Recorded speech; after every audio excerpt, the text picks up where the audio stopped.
Former spokesperson Harry Roque, abay meron pong ginawang pagtataksil at pagtatraidor dito sa ating bayan, sa bansang Pilipinas. Ang kapal, no? Grabe na yung garapalan, no? Saan ka nakakahugot ng ganyan, nakakakuha ng hugot na ganyan, nasasabihin mong makasalanan tayong mga mamamayang Pilipino, samantalang dito ka naninirahan sa bansang Pilipinas? Diba, kung pinagdidiinan mo lang din naman na makasalanan tayo, mag-evacuate ka na lang doon sa China. Kasi total sila din naman yung dinidepensahan mo. Eh doon ka na lang tumira sana. Diba?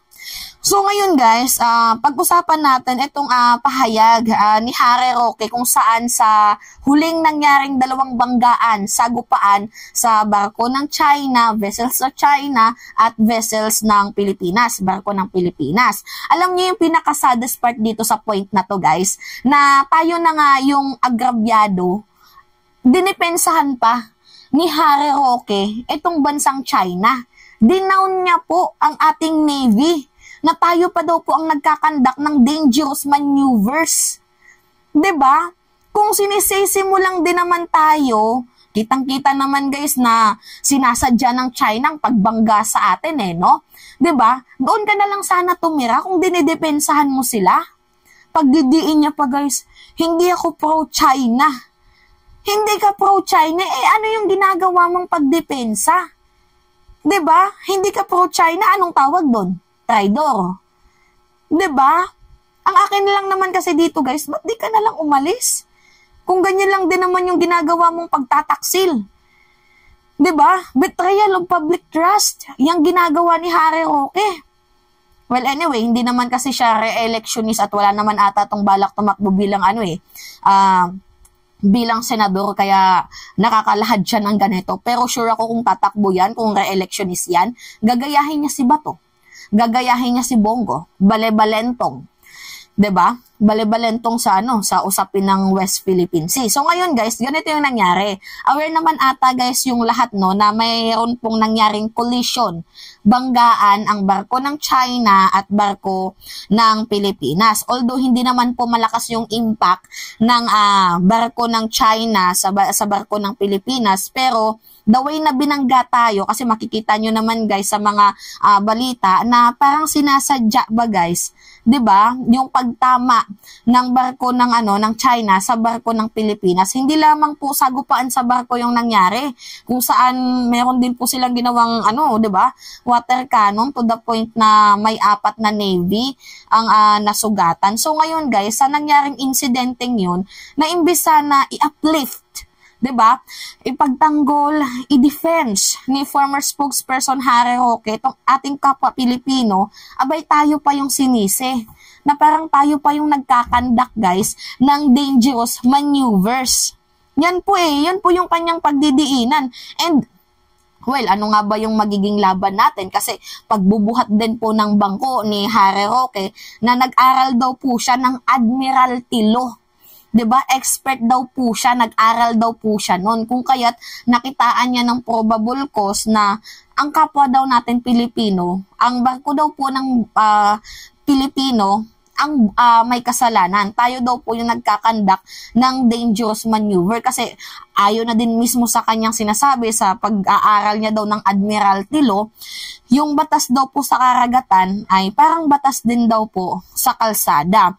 Ang pinagkaiba nga lang daw ho, sabi niya pa, left-hand drive daw po yung batas natin sa kalsada. While yung batas po, yung pagdadrive po sa dagat, dapat right-hand drive daw po. So, ang nangyari daw po guys, nag-overtake daw po ang barko ng Pilipinas, sabi yan ni Roque, na dapat kapag mag-overtake ka, pa-right, pa-kanan. Ang nangyari daw po, kaliwa daw po ang pag-overtake ng barko ng Pilipinas. Kung kaya't wala daw po tayong dapat sisihin kasi ang may kasalanan daw po dito ay ang barko ng Pilipinas. 'Di ba? So yan po yung yung pagsasabi niya, pagsasadula niya na tayo daw po ang may mali. 'Di ba? So ngayon, nakakahiya ang angas ni Roque, no?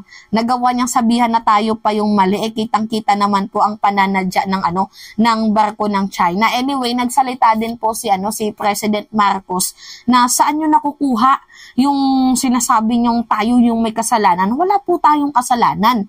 Yan po yung sabi ni President. Anyway, panoodin muna natin tong sinasabi ni Harry Roque na parang tayo pa yung nagkakandak ng dangerous maneuvers. 'Di ba? Anyway, panoodin natin. Invasion o pananakop, panlulusob na di ba kapag sinabi niyang mag-a-annex na ang China ng ating teritoryo, sinasabi niya malapit na ang invasion ng China. At ang nakakatakot po ito po hindi sa ako'y pro-China. Pero ako po'y nag-aral ng international law at ng admiralty law. Dalawa na pong incident ng banggaan ng barko. Pero alam niyo po, hindi ka kinakailangan maging maritime lawyer para malaman mo na yung rules sa karagatan ay pareho ng rules ng kalye. Kaya nga lang, English rule, right-hand drive. Sa right-hand drive po, ang overtake hindi dito sa right side. Sa left side, pag mag-overtake tayo, nasa left side ang ating overtake. Pero kapag right-hand drive, baliktad po. Sa kabila ka mag-overtake. Kung titignan niyo po yung dalawang insidente na nagkaroon ng banggaan, lumalabas po na parang tayo ang nang bangga. Hindi malinaw sa atin yan kasi ang road natin sa traffic natin is left-hand drive. Pero yun nga po, pagdating sa karagatan, right-hand drive ang sinusunod. So ang overtake ng left-hand drive ay nasa left side. Kasi nga left-hand drive, so makikita ng driver kung sino yung nag-overtake. Pero sa dagat po, right-hand drive, so dapat ang overtake mo nasa right side. Baliktad nga po. Lahat ng banggaan natin, ang Filipino ship ay nasa left side na hindi siya dapat naroroon. Dapat nasa starboard side. Okay, hindi ko na ginagamit yung mga technical terms. Yan. 'Di ba malinaw naman na sinasabi niya nang nakitaan niya ng probable cause, yung may kasalanan ay yung barko ng Pilipinas kasi mali daw po ang pag-overtake natin. Ang kapal. Ang kapal. Sino ba yung lumapit? 'Di ba barko ng China? Lapit-lapit sila. Ngayon umiiwas tayo pa yung mali.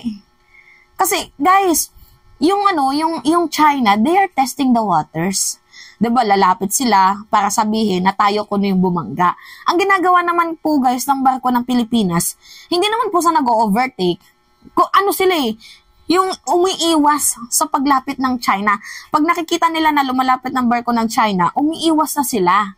Ang nangyari, naabutan nga. Na nakalapit na yung China bago sila lihis. 'Di ba? So ngayon, tayo pa yung may mali. 'Di ba? Ngayon, nagsalita si President Marcos. Kita ko to sa balita. Panoodin natin Muling iginiit ni Pangulong Ferdinand Marcos Jr. na hindi ginagamit ng Pilipinas ang issue sa South China Sea upang magudyok ng gulo. Ayon kay Pangulong Marcos, hindi ang Pilipinas ang nagsimula ng nasabing usapin, kaya hindi nito maisip kung saan ang gagaling ang mga akusasyon laban sa Pilipinas. 'Di ba? Yan po yung akusasyon ni Harry Roque na tayo daw ang bansang Pilipinas ang nagsisimula ng gulo. 'Di ba? Pangit naman ata yun, former spokesperson, 'di ba? Na parang dinadown mo yung kapwa natin Pilipino, no? Na dapat sana ipagtanggol mo. Kasi Pilipino ka. Walang ibang, you know what guys? Walang ibang magtutulungan kundi Pilipino sa Pilipino. Ang nangyayari kasi guys, parang betrayal of public trust. Itong ginagawa ni former spokesperson Harry Roque na kung saan mas nananaig sa kanya yung pagiging pro-China. Di dapat sana doon ka na lang tumira. Total, sabi mo, nag-aral ka ng admiralty law, expert ka sa international law, and dinidepensahan mo. Sabi niya, hindi niya daw dinidepensahan, pero ano yung ginagawa niya? 'Di ba?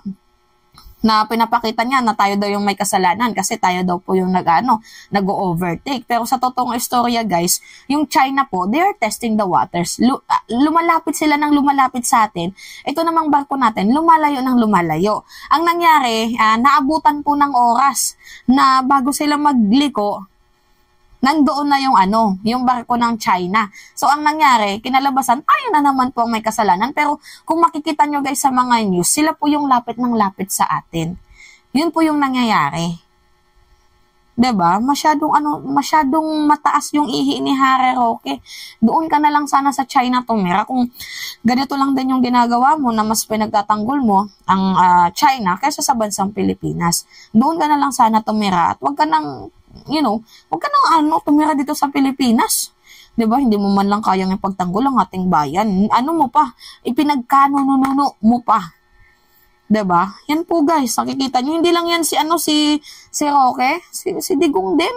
Ano sabi ni Digong? Ibigay niyo na lang yung dagat na yan, total tubig lang naman yan. Tubig para sa iyo. Pero yung mga likas na yaman natin, 'di ba? Likas na yamang dagat, ang dami diyan. Ninanakaw nila. Nagigets niyo 'yon? Anyway, si Sara wala pa ding statement, 'di ba? Merong statement sa pambubuli ko no kay Kibuloy, pero statement dito kay dito sa West Philippine Sea.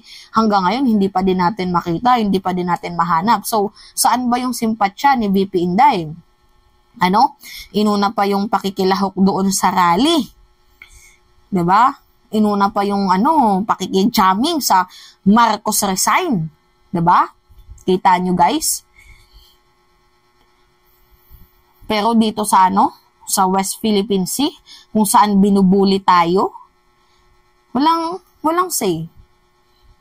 Walang salita. Parang nanggagago si BP Inday, no? Anyway, yun lamang hugay isang balita. It's me again, si Mima Alicia. At nagbabalik ulit para sa ating panibagong video.